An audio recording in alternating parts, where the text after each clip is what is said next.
Hello, I'm Robert Royal, and I'm the editor-in-chief of The Catholic Thing. I'd like to welcome you to this latest in our series of Catholic Thing podcasts. For those of you who don't already know us, The Catholic Thing is an online daily column series, 7 days a week, 365 days a year. Our columns are short by design, under 1,000 words, so that while drinking a cup of coffee or in just a few minutes, you can get a brief but substantial commentary on faith and reason or the church and the world by some of the very best Catholic writers and thinkers. You can subscribe to The Catholic Thing. It's free by going to our website, www.thecatholicthing.org, all lowercase, and enter your email address. It's simple, and you'll receive the column every day in your inbox at 6 a.m. Give it a try. We're sure you'll be glad that you did. So I'm very pleased that today we have with us Mary Eberstadt, who is a senior fellow at the Faith and Reason Institute and writes for The Catholic Thing and is a widely published author and speaker. I'm sure many of you who are watching today know who she is. And we thought that one of the interesting things that would be for our viewers early on in this series would be to talk with her about a book that's had quite an impact and has gotten pretty much everywhere in the world these days, and it's called Primal Screams. So Mary, welcome, and tell us a bit about this most recent of your books. Your books are eagerly waited for. I remember you sent me a note that a priest or a reader said he waits for your books like kids wait for each iteration of Harry Potter. So what is this strange title, Primal Screams, refer to? So Primal Screams is the latest book in which I try to re-examine the true legacy of the sexual revolution. And in Primal Screams, I'm opening the aperture widely to ask, what is it doing to our politics? Because if you take a step back from the blogosphere and the internet, and you look at the phenomenon of identity politics, not only in the United States, but across the world, you see something remarkable, Bob, which is that a lot of people in this age are experiencing a crisis of identity. They are desperate to know who they are. And so instead of dismissing the phenomenon of identity politics, which it's often tempting to do, I wanted to take a closer look at it to see what is driving this crisis of the self. And my answer, perhaps unexpected, is that the old ways of establishing identity, by reference to one's family and one's role in the family, and by reference to one's religious faith, have become off limits for many people in our secularizing time. And this I think, is what drives the panic behind identity politics and the desperate desire to attach to some collective group. Yeah, I often say that I find that the only thing that the more secular side of the society understands is race, gender, and class. That those three things have replaced what are the more normal ways of identifying yourself: your family, your faith, and sometimes the locale, sometimes your country. There's a kind of a patriotic, localism that people feel. And so, but why Primal Screams? Where did those two words come out of? Because I think a lot of people recognize that there's something that's going wrong in the country, but why this almost hysteria, this high emotionalism that people seem to feel? Well, one of the things I get into in the book that's kind of fun is a lot of new research on animal behavior. Because when we look at animals these days, we see things very differently than we used to. We understand now that animals are social learners, that they're not born knowing how to be what they are. They learn it from other animals, particularly in their families. Animal life is intensely familial. So why do I bring this up? Because we can see in experiments on animals that if they are not properly socialized, if they don't have others of their kind to learn from, then certain basic lessons that they need for survival are not there. Quick example, some cats can get out of trees if they climb up into them, and some cats can't. This is learned behavior from other animals. Hmm. My point is that humanity is in crisis because there is a dearth of people from whom to learn in this elemental way. The sexual revolution has upended the way we are meant to be. Divorce, broken homes, fatherlessness, smaller families, all of these phenomena and more that I get into in the book have reduced the number of people that we can call our own and that we can learn from. That, I think, is where the primal scream is coming from. There is a desperation under the surface of identity politics to try to recreate substitutes for these thick bonds of family that for many people aren't there anymore. Yeah. Listen, you've raised these questions of where did this come from? And I know that in your previous books, several of which I've read myself, you've really kind of excavated some of this territory. I think that one of your books that I find to be the most striking is Adam and Eve After the Pill, what the arrival of contraceptions actually did to the relationships between men and women. And then there's that other very interesting book of yours that's sort of a takeoff on C.S. Lewis's Screw Tape Letters, if I can put it that way. It's the Loser Letters. It's about a young woman who's been caught up in the chaos of being a young woman in our society these days. How does this come about? What are the mechanisms that you've kind of uncovered in these years that you've been writing these several books that have gotten us to this point where things are so desperate that people are actually screaming out in a kind of a primal way for just something to grasp onto?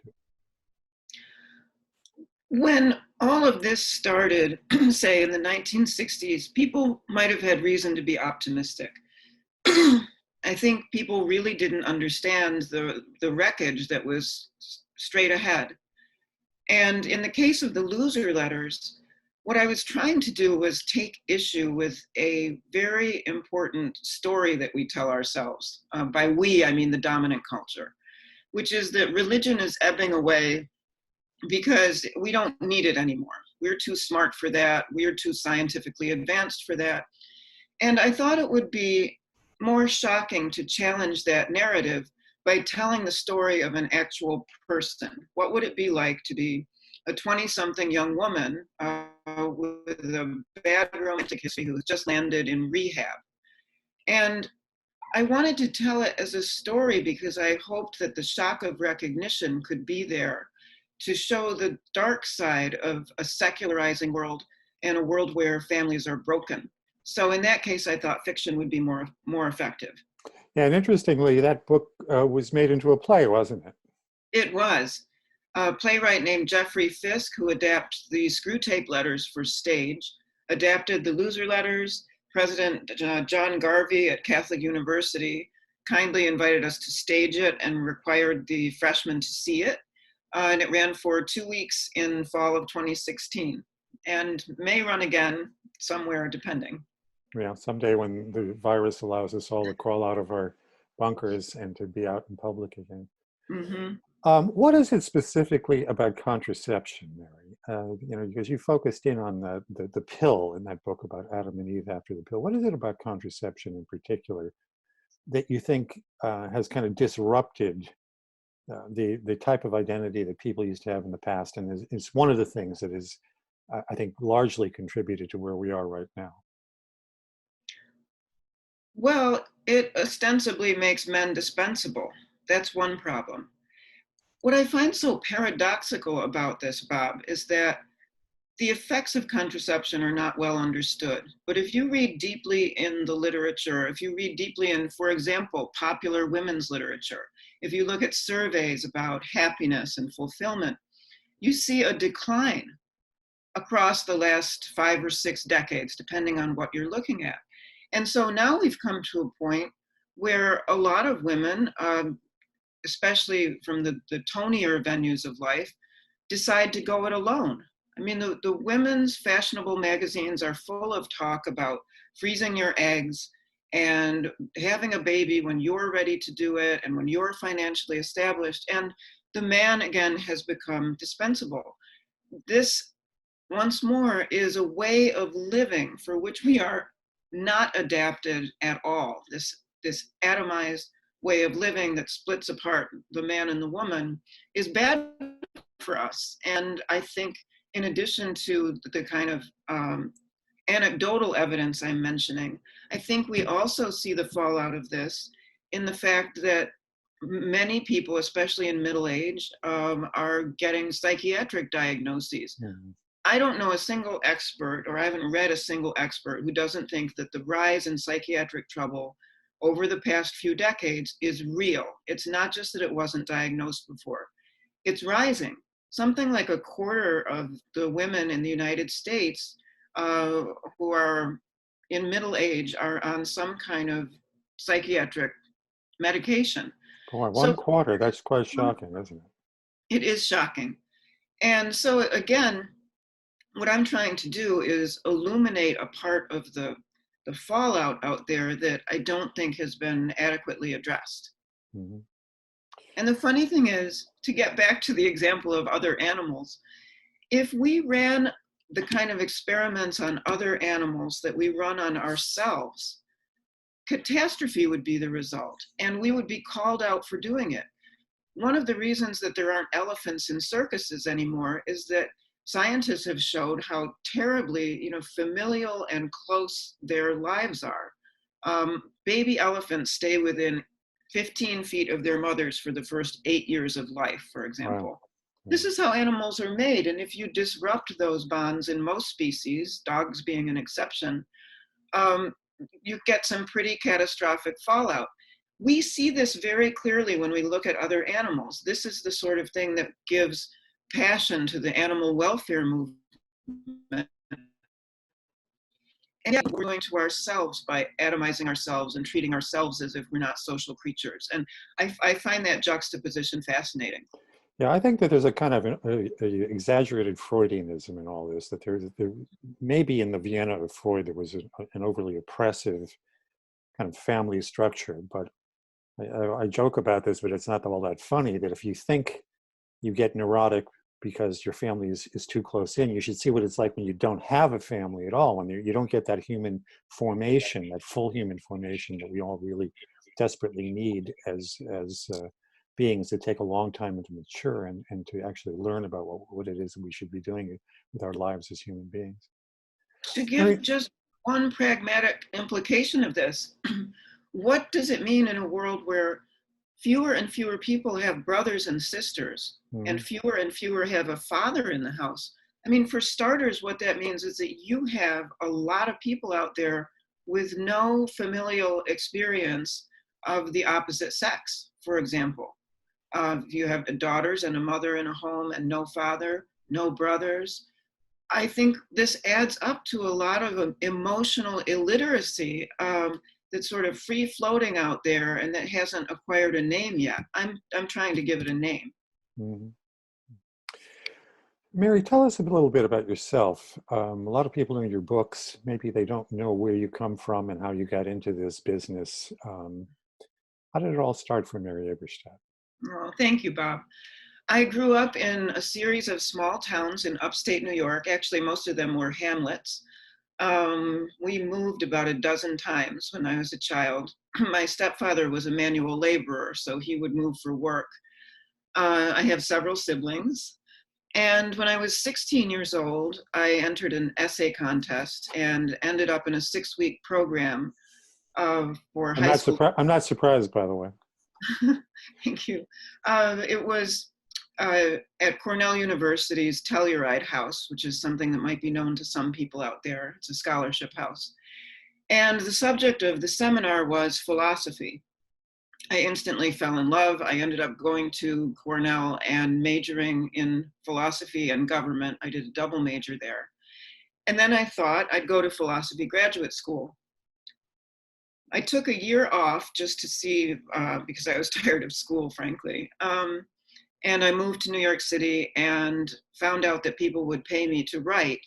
And that was a very corrupting thing, because then I got off the track for graduate school and went to work for Irving Kristol at the Public Interest magazine. And from there, I ended up connected to Jean Kirkpatrick, who was our ambassador at the United Nations, doing ghostwriting for her.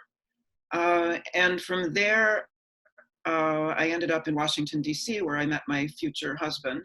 I was working as a speechwriter in the State Department at the time for George Shultz, who was our Secretary of State. And so one way and another, all of this turned out very differently from the way that I thought it would, but I've always been writing. And I know you know that feeling. Writers write, they can't help it. And I've always written in different genres. Not everything is published, but that was, I think, the reason for my turn to the higher journalism instead of academia, was that there were more places to write and I could reach more people with my writing. Yeah, well, we're glad you're not a professor at some college, and probably you would do very poorly there these days anyway. We're glad to have you in the public realm. Let's talk a bit about the future. We talked a lot about the past. We're in lockdown right now. I should say that we're recording this on May 15th, the exact middle of May. We're hoping that in the DC area, you're in Lewes, Delaware right now, out near the coast there. But what do you see happening in the near future, quite apart from the virus problems that have arisen? If primal screams are what lots of people are feeling, and we do read about people being locked down, showing exaggerated symptoms and having to talk to psychiatrists and counselors and whatnot. But is there a way out of this cul-de-sac that we've gotten ourselves into? It's not good that we're stuck with the kinds of markers of identity. I always joke about these things, but they're not funny. Suppose we resolve the question, say, of so-called bias against homosexuals. Now that disappears. And then where is your identity then as a homosexual? Or how about a radical feminist? Suppose we get absolute equality between the sexes, as some people assume is possible. If those questions were resolved, if all class differences were resolved, if all racial differences were resolved, where then would identity be? I mean, family clearly is always going to be there. Religion, if you're a believer, is always going to be there. A locale or a nation, we hope, is always going to be someplace where people can find a way to live together. But these other forms of identity politics and of identity, the great energies that are placed in these identity categories, they seem extremely unstable. So how long can they go on, and what could we try to do to resolve some of these problems? So in the book Primal Screams, what I try to do is provide an answer to that of sorts. What I think needs to happen is that all of these aggrieved people, the people who make up identity politics, need to understand that a lot of people in the world are victims these days. I believe that's true, but they're not victims of what they think they're victims of. So they need to trace that victimhood back to its source, which is that the world since the sexual revolution has become a more broken place for all of us. Paradoxically, despite the internet, it's harder to make human connections. And our culture tells us this doesn't matter. It's fine to live alone. It's fine never to have a family. What the culture tells us is doing us a lot of damage. So again, I honor that feeling of victimhood because I think it's real, but I don't think it's legitimately traced to the places where people trace it now. The hope is that that shock of recognition might end up helping people get to a better place. It seems to me, Bob, we've had several wake-up calls for humanity over the last, not just the coronavirus, over the last couple of decades. In the book, Writing Before the Pandemic, I talk about the heat wave in France. Remember that one? Mm-hmm, that killed tens of thousands of people, most of them old. And the point is, why did all those people die in one of the most advanced civilizations on Earth? The answer is that there was no one who had their back. Their families were tiny or non-existent. A lot of people were on vacation. This is a critical mass problem. All those people wouldn't have died if they had had more robust family structures to take them away from a disaster. And I think we're seeing that all over again with the pandemic. So we are creatures who can learn from experience. And one hope would be that these experiences recently, including the one we're in right now, would reaffirm for many people the importance of their relationality within the family. Well, this is quite fascinating, Mary, and I wish we could go on and on with this, but we probably need to draw the curtain down right now. So we'll think about having you back sometime soon. You've got another book on the way, don't you? I'm working on a couple of collections right now of essays that are just floating around in cyberspace and otherwise not between covers. So there's that right now, and we'll see what comes after that. Good. I mean, just to, for the viewers, let me just to sum up again, I can't recommend to you enough Mary's most recent book, Primal Screams, but also the earlier books, Adam and Eve After the Pill, I think is a real eye-opener. And I think the people who need to hear it probably aren't hearing it just yet, but someday we can hope that they do. And then, of course, The Loser Letters is really, I think, a work of genius in its imitation in a way of C.S. Lewis. So, Mary, thanks a lot. We'll hope to see you again sometime. This is Robert Royal for the Catholic Thing podcast. Thank you, Bob.